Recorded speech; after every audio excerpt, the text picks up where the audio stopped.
I've been to GIA for diamond setting and repairs, and I love this tool. I wish it was here 20 years ago. Okay, while the ring is cooling down, I can go to a second job. Just swing the arm out of the way, use my solder plate, and go to job number 2.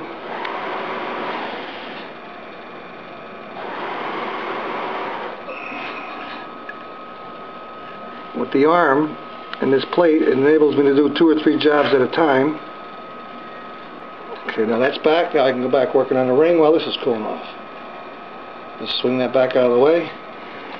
And if I have another prong that has to go on,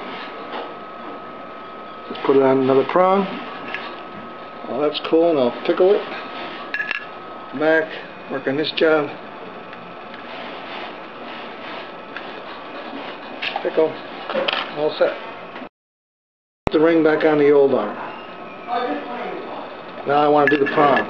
Okay, first of all, I have to find a position where I can get this thing to work.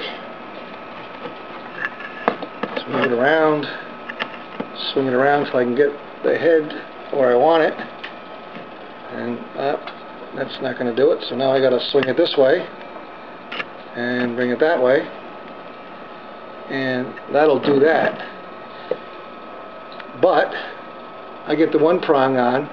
Now I have to swing this over to this end, bring it down to get the other prong on. Whereas with the tool,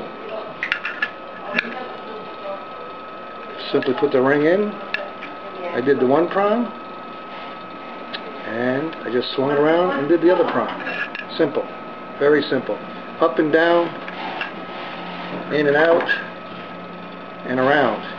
And again, if I'm doing another job, just slide it out of the way, let the ring cool, because obviously you can't put a hot diamond in the pickling solution. It will shatter.